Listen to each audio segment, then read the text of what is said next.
Hello, everyone. I'm Brandon, and I am excited to welcome you all here to the Tansson Talk Show, where my mission is to help bring people together. This has always been such a fun time being able to do this podcast, but it makes it even better being able to speak with the amazing guest I have on. And so for today, please allow me to introduce my guest for today, Delegate Shelly Simonds. Thank you so much for being here today. Of course, happy to be here. Yeah, I'm so glad to have you on. So first of all, thank you so much for willing to be here on this summer day.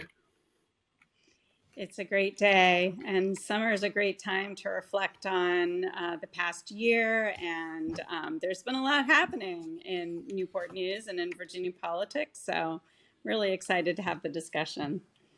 Yeah, and I'm excited to have you on. And so are you able to take a moment to go ahead and introduce yourself for those who may be watching or listening here today? Sure. I'm Delegate Shelly Simonds. I represent part of Newport News in the Virginia House. I was first elected in 2019, and I'll be up for re-election this fall, November 7. It was a pretty tough journey being elected to the House of Delegates. It was a journey that definitely humbled me over the years. I've won elections, I've lost elections. I even had a tied election that some of you all might remember. But I think what it really showed me was how important participation is and how every vote counts. And, I hope that everyone who's able to register to vote does so that your voice can be heard in the community. Right now, I serve on the Education Committee in the Virginia House. I'm a former teacher, so trying to make sure we have the best, most qualified teachers in the classroom, and that teaching is the best job in the state of Virginia has always been my goal. And I'm also serving on the Natural Resources Agriculture Committee, which is another passion of mine, protecting the environment, environmental justice. And then finally, the Privileges and Elections Committee, which deals with voting rights and the governance of elections in Virginia. And that has also been super interesting committee and very relevant for me personally after having had my own ups and downs with the electoral system. So yeah, I'm happy to continue the conversation and see what else you think listeners might be interested in. Yeah, and I'm definitely excited to have this conversation. And so before we get into your time now as of course, a delegate for the Virginia House of Delegates. So I know, of course, you are a former teacher, and so had teaching always been your passion? Actually, no. I studied anthropology and political science in college. I actually did a lot of theater. I was a very creative person in university. And then I ended up living overseas. I studied in Spain when I was in high school for a year, and then I lived in Chile in South America for 2 years. So I speak Spanish fluently. And when I was in Chile, I had the opportunity to work in journalism. And I really, really loved it. And then went on to get a master's in journalism from Stanford University. And was a journalist for a few years, and then went on to be an editor and a writer for a university publication. And that, I think, is where I really became a good writer because, writing isn't something you're just born with. You have to practice it, and you have to edit your articles and your content over and over again. And I was doing summaries of university research and kind of taking what the universities studied and making it palatable and interesting for the everyday reader. like taking somebody's PhD and trying to make it interesting for grandma or Aunt Betty. I think journalism was a really good practice for being in politics, because now we do need to be able to condense issues and make them tangible and make them real for people. So journalism was my first career. And then I took some time off to have my children. And then I fell into Spanish teaching because at my daughter's school, Hilton Elementary, they needed a Spanish teacher. And I stepped up to do that and just absolutely fell in love with the school environment. To be honest, the newsroom environment was pretty competitive and not real warm and friendly.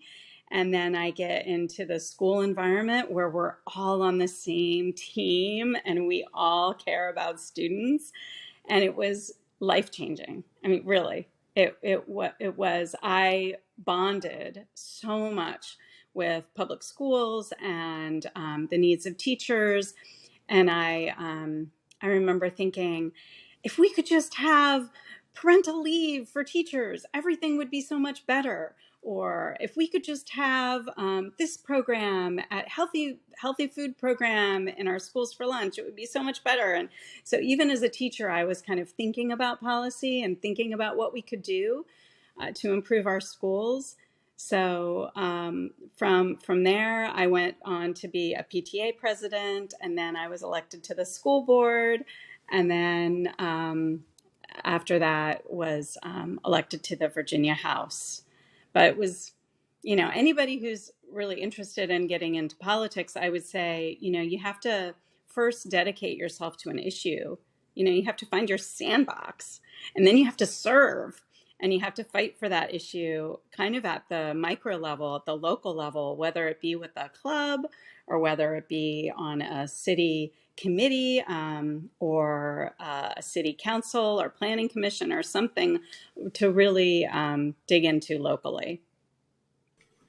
Yeah, I mean, that's really interesting how, like, you just sort of grew and evolved from your time doing, journalism to learning Spanish, being immersed within the cultures, and then, because of your children going into, to teaching and then shifting over to policy. I mean, what's so interesting is how smooth of a transition it seems, at least by the way you described it, from one to another. Well, it was over 20 years. I'm kind of old. I'm 55.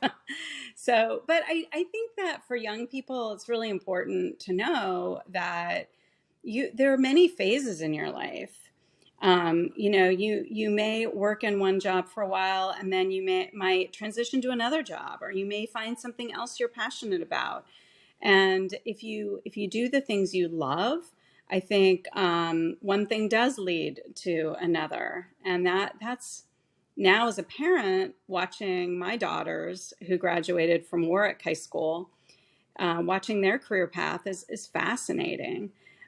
Because I know there's so much opportunity out there. And, as a parent, it's like you kind of use education and you wind your kids up, and then they're like crazy little toys and they run around and do all kinds of amazing things. And as a mom, I just get to watch.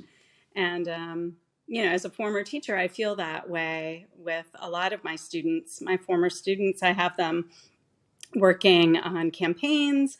One of my former students is actually working for Planned Parenthood now. So it's just a lot of amazing opportunities. That is so great. And so, how is it for you, like, in particular, going from teaching and being a PTA president to then deciding to run for the school board? Like, what made you do that initial push? Well, okay. This is a truth about women in politics, that we're fighting to change this. But generally, women need to be asked to run for something. They don't usually see themselves as a leader. There was a study in Britain where they had people draw what they thought a leader looked like. And the leader was always a man in a suit with a tie. So it's a very strong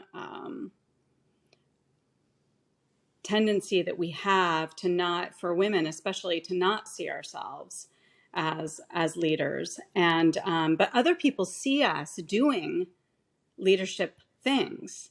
They see us taking responsibility.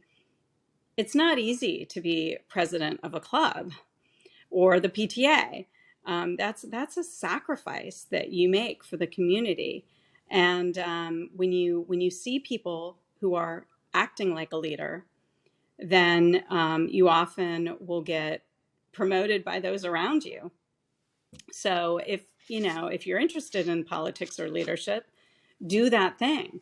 Be a leader in some organization, and then you will be asked to take more responsibility in the community and run for the next thing. That is so interesting. And so like for you, when you initially like went through, how was the overall like experience like running? Because that was that your first like campaign that you had to initially run for the school board? So I ran for the school board in 2012 and did pretty much did it by myself with the help of a few of my friends. And I was lucky that I had some mentorship from some of the folks that were on the school board then who had run. And they helped me order signs, and they helped me with graphics and know how to knock on doors. And early on, I had some volunteers who I'm still good friends with who helped me knock on doors for that campaign. And I won, not by a lot, but I won. And then I realized that I enjoyed knocking on doors. I enjoyed campaigning. So I volunteered in 2013 for a local firefighter who was running for the House of Delegates, and I volunteered for his campaign. And because I had experience, I kind of got in the middle of it. And of course, I was knocking on doors a lot and doing, the groundwork, the basic tough work that you have to do in campaigns. But I was also in the office, and I was hearing about the strategy, and I kind of came to realize that I loved it. I loved campaigning. It was all of the political drama that you would ever, expect working on campaigns, in addition to the hard work. So in 15, Senator John Miller was up for re-election, and he asked me if I would run for the Virginia House of Delegates. So that was the first time I ran in 2015. And I had never run such a big campaign. We ended up doing TV ads. We ended up, it was probably $500,000 race back then. I'm not sure the exact number, so don't quote me on that. But it was a big deal, and I would say I was very much there as someone who needed advice, needed to be managed, needed to be kind of told how to run a campaign. Now that I've won, gosh, how many years later is it? Like 7 years later. Now I feel like I know how to run a campaign much, much better. I'm much more hands-on with my campaigns. I'm lucky I have a team that really wants to work with me. I wanted to do an internship program, and they were like, yeah, let's do it. And so we just had our first internship weekend with our interns, and they're high school, and many college students are in the internship program with us. But that's the type of thing that doesn't always happen in a campaign. You kind of have to make it happen. But I I think campaigns are great. It's a good time to talk to the community and talk about your values and be held accountable to the community and listen listen to what their priorities are. And I can tell you, I'm hearing a lot about education out there right now. That's so interesting, I mean, to hear about that part of your journey and trying to, from going from your own, school board campaigns when you were initially starting off to helping other people with their campaigns and then being pushed to, to run yourself in the House of Delegates, a seat that, that you've now had for, I believe this is your second term. So I'm running for a third term. So I've represented part of Newport News for 4 years now. Well, first of all, congratulations on that. Thank you. Yeah, because I know that that you have sought the seat for a while, so I'm so glad that you're able to have it and be speaking with us. And so, how has your experience been thus far, being like within this position? Is this how you sort of thought it would be when you ran for the first time?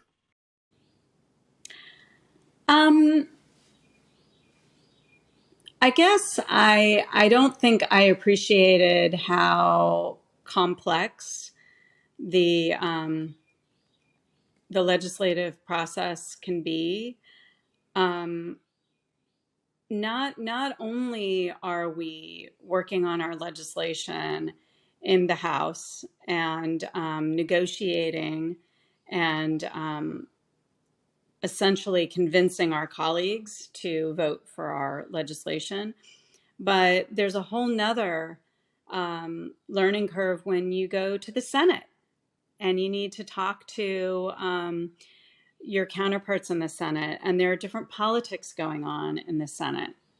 And then there's yet another layer. If you're fortunate and your bill passes the Senate, often there's a conference committee at the end where there's more negotiations. And it happens very quickly. And it's not always what it seems. For instance, you get assigned to a conference committee. And the first time I was assigned to a conference committee, I was waiting for the committee meeting. Where's the conference committee? Where are we meeting? There was no meeting. Like, even though they call it a conference committee, it wasn't a committee meeting. It was finding someone and having a conversation with them, like having side conversations with them. So, sorry, my dog's making a little bit of noise in the background. Maybe we'll close the door here. Sorry about that. Oh, good. But that's so interesting, I mean, to hear about that experience. And even for you, I guess, further that question. So from you shifting from, I guess, campaigning about what you want to do to actually being in the position to do it, I guess, how did that sort of shift for you? Because I'm sure it's a little bit different, to say one thing, but then actually being able to do it.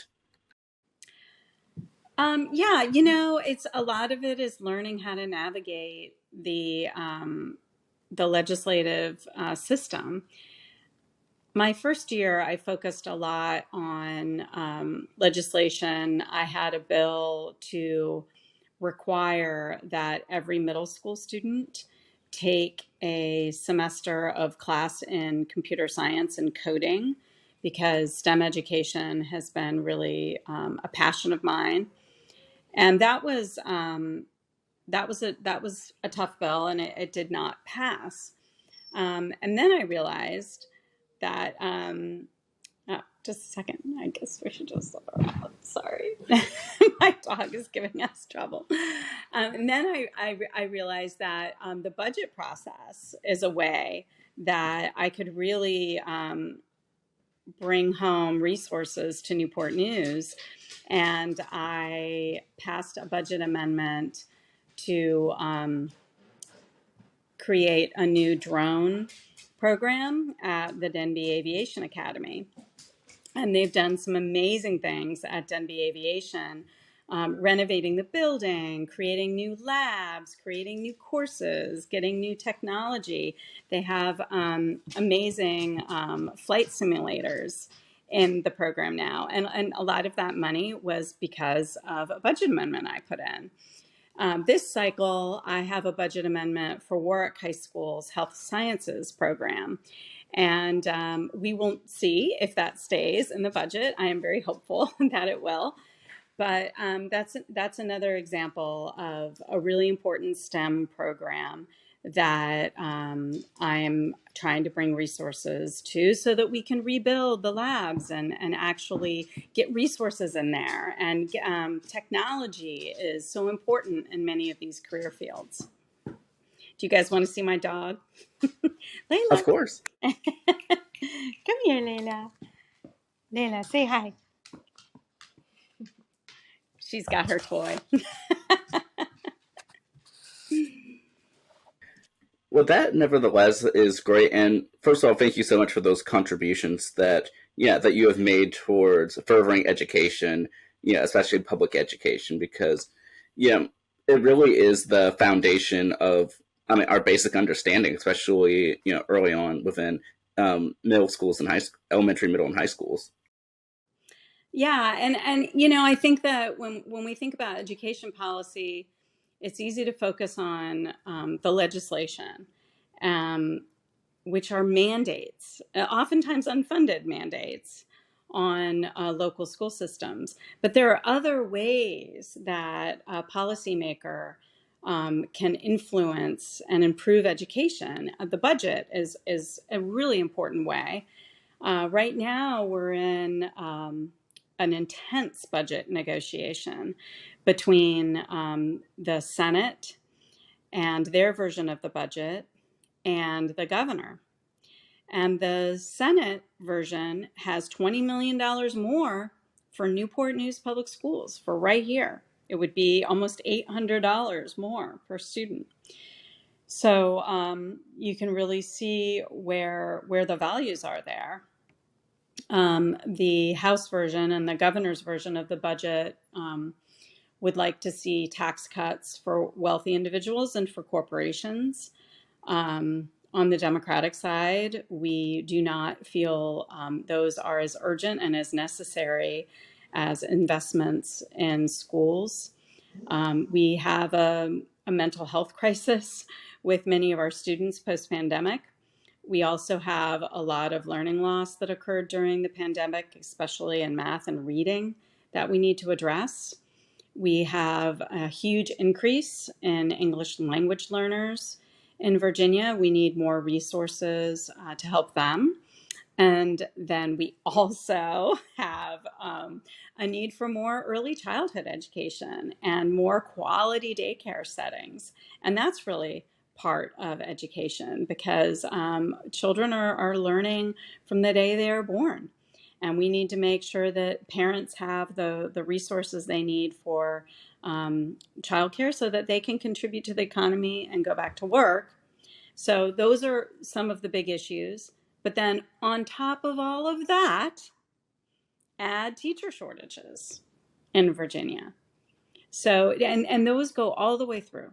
We have teacher shortages when it comes to early childhood education, and when it comes to high school, and when it comes to career and technical training.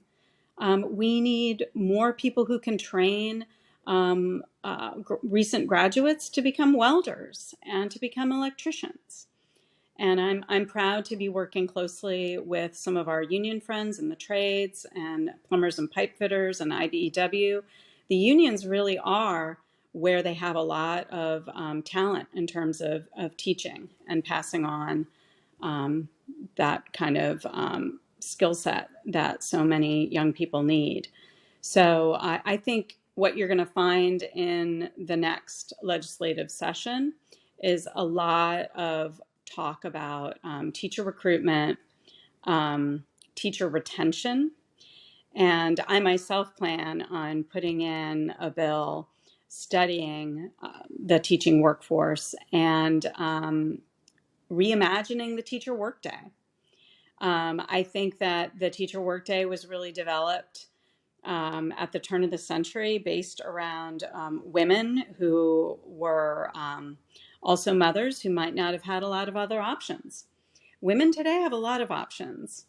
And if we don't provide a civilized work environment where they can take a 30-minute lunch, or where they can, have a civilized break from their workday, I think we're going to lose teachers to professions that do. If you can go be an accountant and have an hour-long lunch, you might choose to be an accountant if you're good at math. But we need math teachers. I think we also need to look at the structure of the school day in terms of time. I think right now teachers are expected to do a lot on their own time at home. They're expected to grade papers at night. And we need to build into the school day more planning time, more collaboration time for teachers. That may mean changing around the school day. And I know, Brandon, you would probably appreciate this. Why are we starting school at 7 a.m.? Why? Why don't we start school at 8 a.m. and finish at 5 p.m. to match the workday? You could actually stop classes at 3 and you could have the last 2 hours of the day be for sports and band and the arts and drama and things that bring meaning to our lives, and weave into that 8 to 5 some planning time. And then you could increase teacher pay. If they're going to be in the building longer, we should pay them. Whatever percentage time more they're in the building longer, they should get that increased pay. So that's really part of my vision for Virginia, is just making education work for families, making it work for teachers, and as I said before, making teaching the best job in the state of Virginia. I absolutely love that. And, I've always really enjoyed hearing your devotion to the teaching profession, to the community. And I guess how would you say that for Newport News, that, what is the true value of education here as opposed to sort of the rest of Virginia, especially being such a big STEM heavy area? I loved being on the Newport News School Board because I felt like we were one of the most innovative school systems in the state. STEM education has been a focus for a long time, and we have some amazing STEM labs and resources across the city. I mean, just look at Denby High School and the Denby Aviation Academy, for example.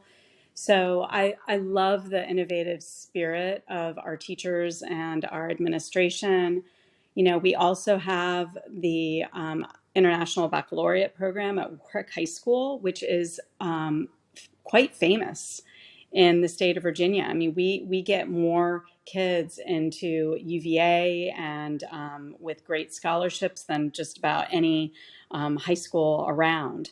So I do think we have some great educational opportunities in Newport News. We are an urban school system, so we have pockets of students who just have a lot of challenges.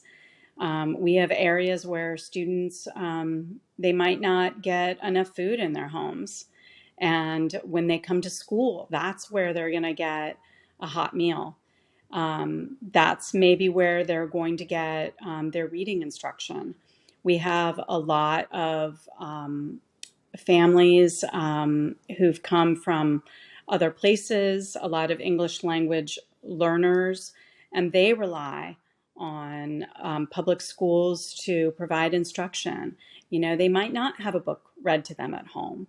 They might not have those words of encouragement or the career guidance that they're going to get in schools. So I think that we need to make sure we have the wraparound services in those schools.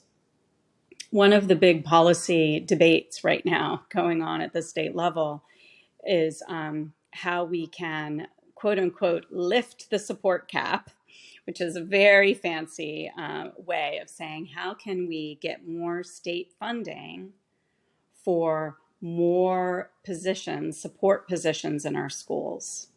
Right now, the state of Virginia isn't fully funding a lot of important positions, like, for instance, attendance officers, school secretaries, nurses, even assistant principals. I was very moved. I had a meeting with the Virginia Educators Association, and they support teachers, right? They're the union for teachers.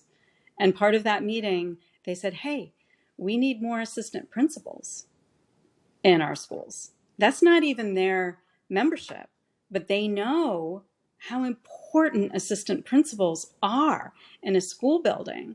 And, a lot of teachers will say that they're concerned about behaviors in class. Assistant principals are really important for setting expectations and holding students accountable and being there as a sounding board. If students have problems, assistant principals can support students and help them find the resources and the services that they might need. So I do think all of us would like to have more assistant principals and more funding for those positions in Newport News and across the state. Well, I'm so glad that you are, first of all, taking your time, especially now, and going to speak to the people that you represent, and and really getting to hear like what they have to say, what their concerns are, and overall, like you said earlier, like listening to what everyone has to say, because truly that's really the importance of your position, is to help represent us. So I'm very appreciative that you are willing to take that time to, to really just listen to everyone's concerns and take action for it. Last night I had a really good call with Virginia New Majority. And what I was hearing from them loud and clear is really the need for more housing in the community. And also to re-examine some of the zoning, exclusionary zoning in cities and towns across Virginia. And I'm very supportive of those efforts. But I know I've talked a lot about education, but what I'm also hearing a lot about the need for affordable housing at all levels. At all levels. I mean, as a mom, I want my daughters to be able to come back and afford to find a place to rent, because they're not going to be able to afford to buy a house right away. So we need places that people can afford to live, and that's going to be a big focus as well for the General Assembly. That's really great that you are like working to try to figure out solutions for that. And are there any other like main priorities, especially as we are now going through the November election? Well, so we've talked a little bit about some of the main areas of focus for me. I have been an environmental activist for a long time, and I'm in communication with local activist groups and the Sierra Club, and I've attended a couple events with the Chesapeake Bay Foundation as well. So I would say some environmental justice issues, like extreme heat is one thing that I've heard about from people on the doors. That means we need more tree canopy in our urban areas, better planning so that we're ready for coastal flooding, so that we have infrastructure that is resilient when it comes to not just sea level rise, but also extreme heat. I feel that Hampton Roads Transit has really been listening, and they're increasing the number of bus shelters around the city because it's just too hot. It's too hot to ride public transit a lot of times. So I think dealing with extreme heat is important.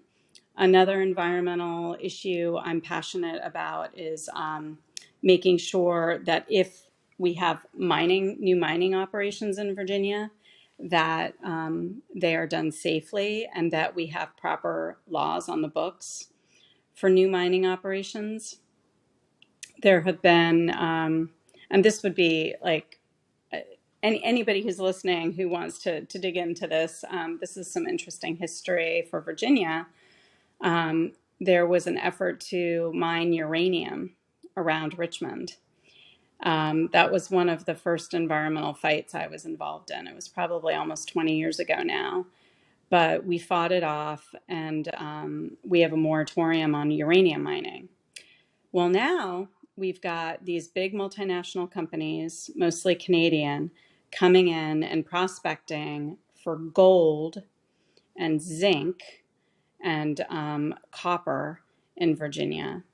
So copper, I think it's been 30 years or 40 years that we've mined copper in Virginia. So what laws do we have on the books? What guardrails do we have in place?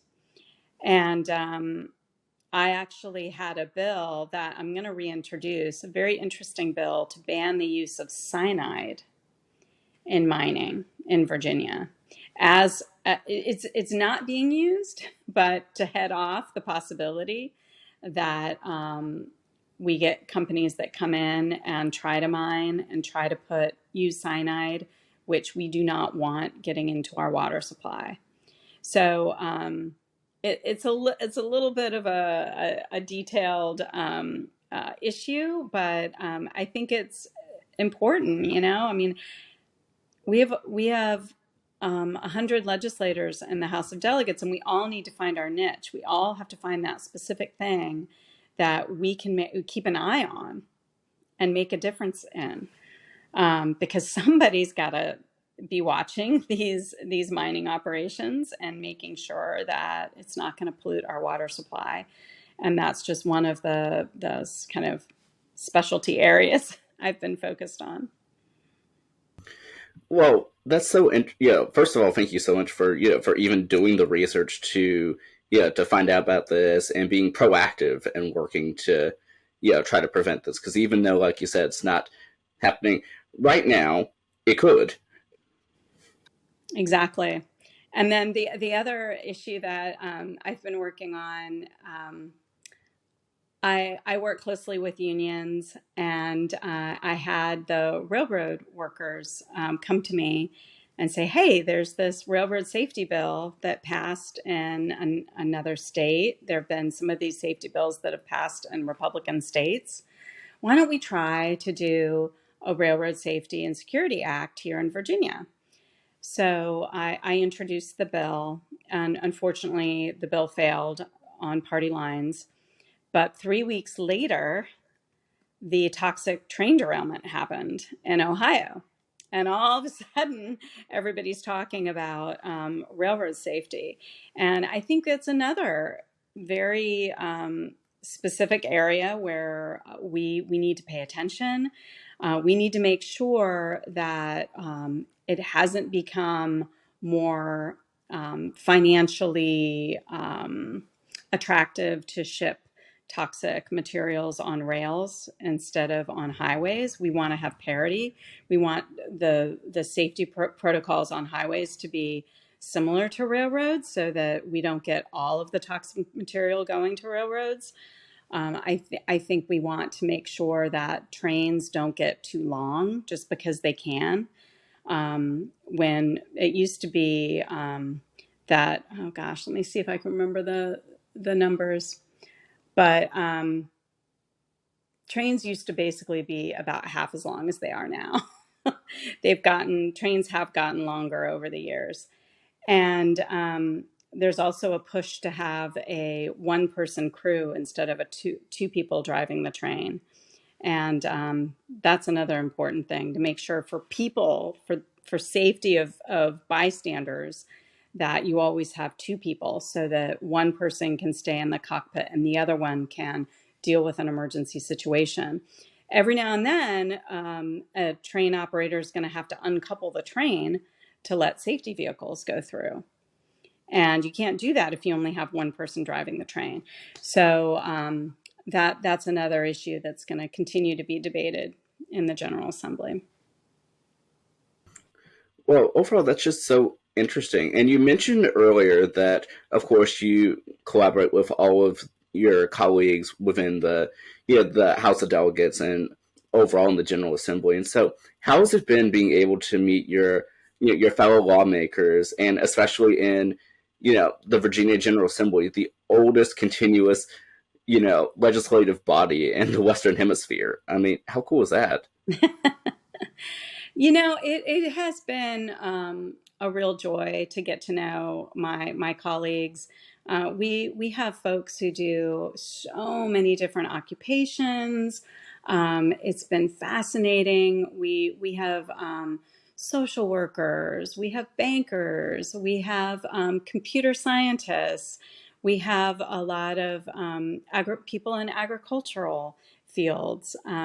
I've enjoyed getting to know several of my colleagues that are cattle ranchers and doing cattle futures trading on the stock exchanges. I mean, fascinating stuff. And I'm really proud that I have been able to work across party lines and find connections. On the other side of the aisle, we formed a bipartisan a career and technical education caucus. And I know that we've got a lot of shared passion around connecting kids to careers and, supporting big industries like Newport News Shipbuilding that just, they need scale. They need a lot of students who have STEM and who have engineering and math backgrounds in order to build the next generation carrier. They're planning. They're one of Newport News Shipbuilding is one of the few industries. They're not just planning for 10 years down the line. They're planning for like 40 years down the line, and they know that investing in education right now means they're literally investing in their workforce in the future. So it's been a pleasure to work with Newport News Shipbuilding and just to see how broad a consensus we have around the importance of workforce and career and technical education across the state. Well, that's good to hear, and I know that you've been a long advocate for career technical education, even being the former chair of the board for New Horizons as well.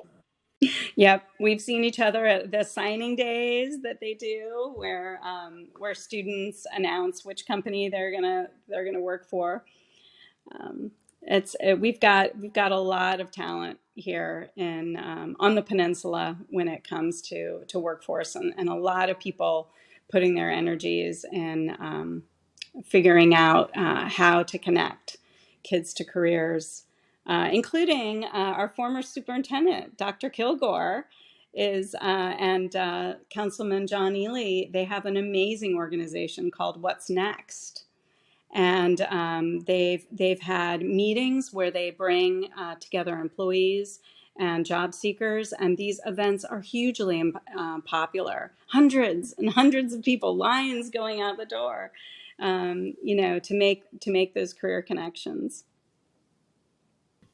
Well, I'm so glad that that we just have so many different amazing individuals and organizations that are working to enhance the amazing education that we have here within Newport News as well as the Commonwealth of Virginia. And even though we are wrapping up, I did actually want to ask. So I saw just a couple months ago that when you're not in Richmond, working you know for our residents, that sometimes you're also substitute teaching now.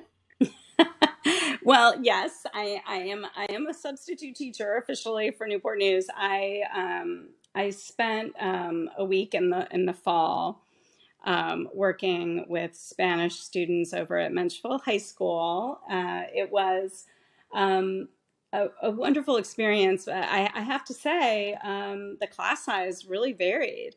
Like some of the classes would come in my classroom with 21 kids, and it was great. It was easy. It was fine because my teaching style is very much interactive, where if we're going to learn Spanish, that we're doing a lot of movement, we're doing pantomime to try to remember card games, everything to try to memorize the vocabulary. And then I would get a class of like 28 kids that would come through the door. And it was like we couldn't move around. It was hard to hear. So, I think it taught me that class size really does matter. And also just that, I was teaching in a trailer. Man, I mean, under-resourced schools, why do we still have trailers? Why can't we, as the Commonwealth of Virginia, invest what we need to invest to rebuild crumbling schools, to, why can't all of our high schools look like Christopher Newport University? Why not? And I think it takes some courage at the state level to say, we have to get involved. We can't expect localities to completely fund school buildings. It's literally impossible for them to borrow the money they need to renovate all the schools that need to be renovated. We, as a city, have to keep our credit rating up. It's just like a credit card. There's only so much you can borrow. So there's only so much the city of Newport News can borrow. That means the state of Virginia has to step in, and we have to create some kind of system to make sure we can rebuild some of these school buildings. I have been traveling and I've been to other states. I've been to Ohio, and believe me, they fixed up their schools in Ohio, and we need to figure out how we can do it in Virginia as well. Well, that's such interesting insight. Especially for you. Like I said, visiting back the classroom and working, and out of curiosity. So for you being in there and and substitute teaching after being a teacher, how is it sort of revisiting that years later, especially having had all these experiences between then and now? Well, I mean, I think you just in life you end up accumulating stories to tell. And now, as a woman who's been through the ringer in politics and been humbled by a tied election, I had some stories to tell, that's for sure.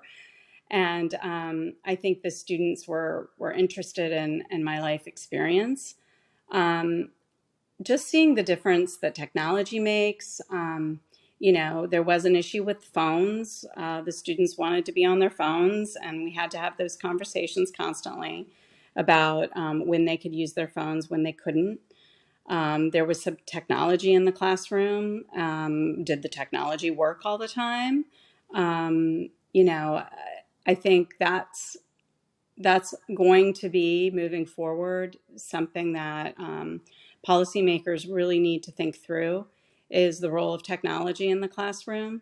And, if technology is going to continually update, is that where we want to be spending our funds, is continually changing out laptops? Or is it maybe more important to replace the trailers and rebuild the infrastructure? I don't know the answers to those things, but those questions came to my mind when I was back in the classroom.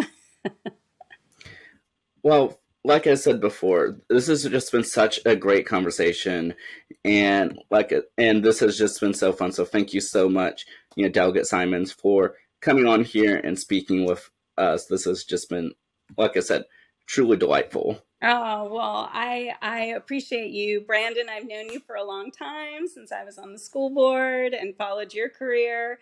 And so, this is as much about, supporting you and the amazing things that you've been doing. And, I'm always happy to talk to you and to talk to my constituents. I think this is an awesome opportunity. So thank you. Thanks so much for having me on your show. Yeah, of course, and thank you. And and to leave us out, I did have two final questions for you, and that is, for anyone who is looking to find out more information about you or your campaign, or potentially following you online, where is the best place for them to do so? So I would direct everyone to my website. We have just updated it, and it is simonsfordelegate.com. SIMONDSFOR delegate.com, or you can just go to my name. That also works, ShellySimons.com. And when you're there, you can sign up for our newsletter and for emails from us. We do a couple different types of emails. During the session, we send out newsletters, which are like play-by-plays of legislation going through, budget negotiations, meetings that I'm having with constituents. We send those every week during session. Outside of session, we send them every quarter. And then in a campaign year, that's when people will get a lot of the campaign emails about fundraising and events and Canvas launches and things happening. So signing up is just a good way to keep in touch. My official email for the House of Delegates is delSimons@house.virginia.gov. And that's a good place to get in touch with us if you have state level issues, if you're having trouble getting an appointment with the DMV, if you have an employment issue, any state level things, my office is happy to help you with. There is also a PAGE program in the state of Virginia that we are looking to get more people from Newport News involved in, and that is for 13 and 14-year-olds to apply to, the PAGE program. So anyone interested in that, the PAGE program is an immersive experience that takes place in January and February, and the students actually live in Richmond and they work in the General Assembly, and then they have school at night. So it is a very intense experience. But we're definitely interested in helping people apply for the PAGE program. And then finally, we do have an internship program going on right now on the campaign side. And, anyone who is interested in that internship experience can also send us an email. Another good email for us is contact@simonsfordelegate.com. Well, overall, I hope that everyone who is watching or listening definitely goes checks out all of the amazing resources that Delegate Simonds has, and then certainly last but not least, I did want to say, for anyone who is inspired by what you had to say today, what is the message that you have for those watching or listening to help close us out? Well, I always have the same message. It's become my slogan: every vote counts. I think it's really important for people to register to vote, to participate in our democracy. And I hope that if you're 18, you will register. I hope that if you're new to the area, you will re-register. It's actually very easy to kind of manage your voter registration online at votevirginia.gov. We have a lot of new laws that make it so that you can vote absentee. You can vote early. We have early voting in Virginia. We have voting on Sunday in Virginia. And we have a really cool thing now, this permanent voter absentee list that you can sign up. So if you know, like, you're going away to college and you might not be in town to vote, you can sign up for the permanent absentee voter registration list. If you are a senior citizen and you're just not really up for driving to the polls, then you can sign up for this. So I do encourage everybody who likes absentee voting to consider that permanent absentee voter list. And so that's just I guess that's my closing statement is please participate in our democracy. Please get involved and, come out and vote November 7. It's a really important election. We have elections all the time in Virginia. It's so fun. Everybody gets to put in their 2 cents every 2 years. So anyway, I just, I guess that would be my parting statement is get involved in elections, but also just get involved in your community, be a leader, whether it be with your church or your community group or a nonprofit you care about. Just get involved. Well, that's just such an important message. Thank you again, Delegate Simonds, for all that you do and for supporting the amazing people in our Commonwealth. Of course. It was great to talk to you. You as well. For those of you watching or listening, thank you all so much for tuning in, as always, and continue tuning in next week as we continue on our mission to bring people together. I'll see y'all later. Take care. Thank you.